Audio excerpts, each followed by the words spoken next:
Spanish Democrats are very bitter about this visit. It represents it's the best proof of the systematic support that this American Nixon administration is giving to the Spanish regime. In many ways, it seems as if he wants to wash the regime of the blunder and the discredit that brought to him the Burgos trial. Franco'S Heir, an outspoken critic of the Franco regime, says no to Prince Juan Carlos's visit to the United States. Inviting him, Don Juan Carlos, only 1 month after the Burgos trial shows that, that the collaboration is very close between both countries. Do you think this represents...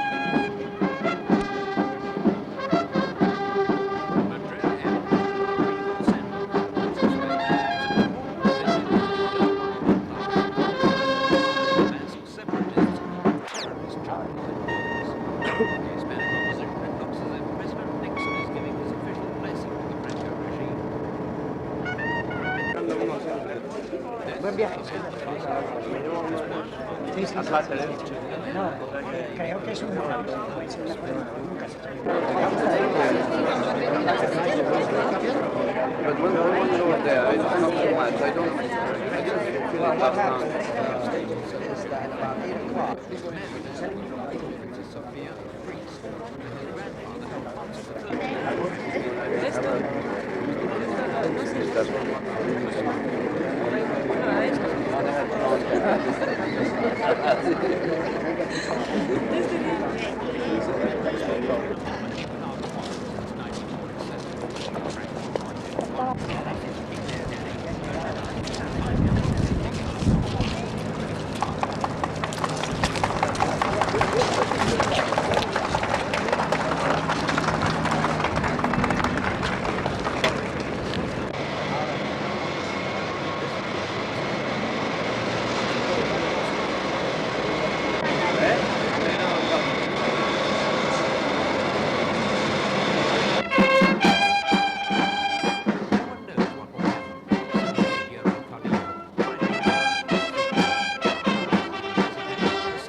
Spain has always had both royalist and republican traditions, but it's difficult to discover today what Spaniards think of the monarchy because no independent referendum or poll has ever been held. Certainly there'll be no cheers for Juan Carlos on his coronation day from the splinter left-wing Republicans who haven't been consulted in Spain for 35 years, nor from the Basque separatists whose attempts to escape from Madrid control have been squashed by the central government.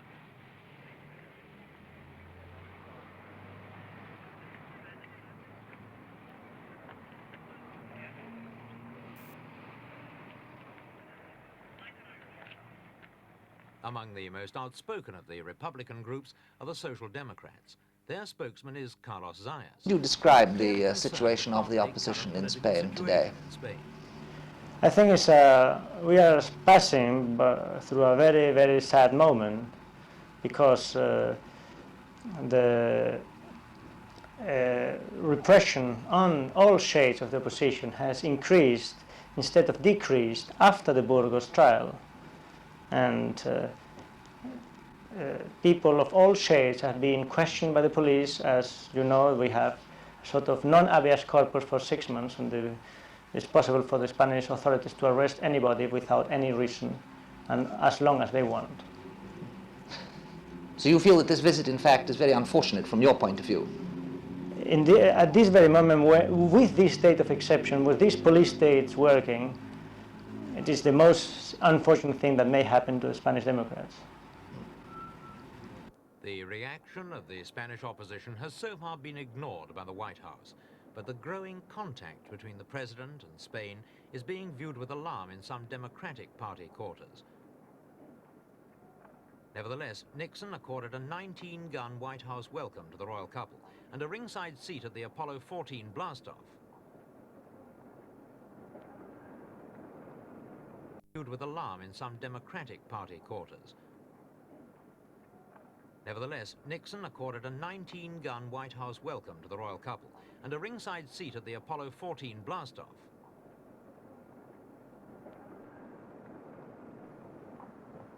We recall the great debt we owe to those courageous and daring Spanish explorers who came to the New World so many centuries ago.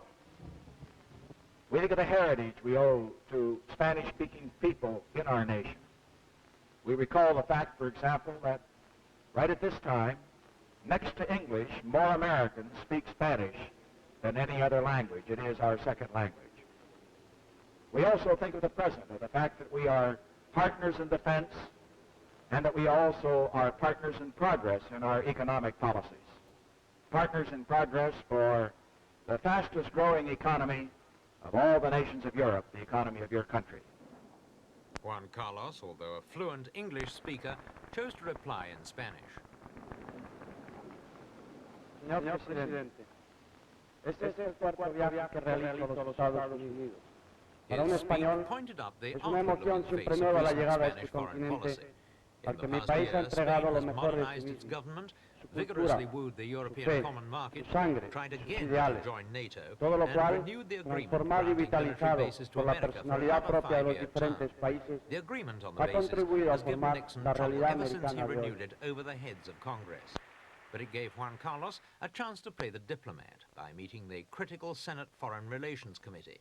If Juan Carlos has quelled the storm, then he has confirmed Nixon as a friend and achieved a diplomatic coup for his country. The Spanish opposition views this growing American-Spanish friendship gloomily. If a Democratic president... Committee. If Juan Carlos has quelled the storm, then he has confirmed Nixon as a friend and achieved a diplomatic coup for his country. The Spanish opposition views this growing American-Spanish friendship gloomily. If a Democratic president... Is this what you're waiting for? Is this the sort of break that you hope to see happening? Of course, there is no hope whatsoever for Spanish Democrats as long as Nixon is in power in the United States. The only thing our friends in the United States can do and are doing is noise, is criticizing openly in Congress and the Senate the policy of support of the Spanish dictatorship. That's all they can do for now, until now. Do you think this represents all American opinion, in fact? I'm sure most of the majority of American people disagree with this policy of support of right-wing dictatorships of the Nixon administration. Last week, I had the chance to have a series of long interviews with one of the leading experts of the Democratic Party of the United States, Al Lowenstein, a professor in Yale and Harvard. And he is persuaded that if there is a Democratic president elected in the United States, and he thinks he's going to be one, the American government is going to revise his policy of support of Franco's regime in a very thorough way. Because the opinion of the Democratic Party in general is that the American bases in Spain are not essential for the American security, and there is no need to support this regime which is not popular within the Spanish people.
Cuidado con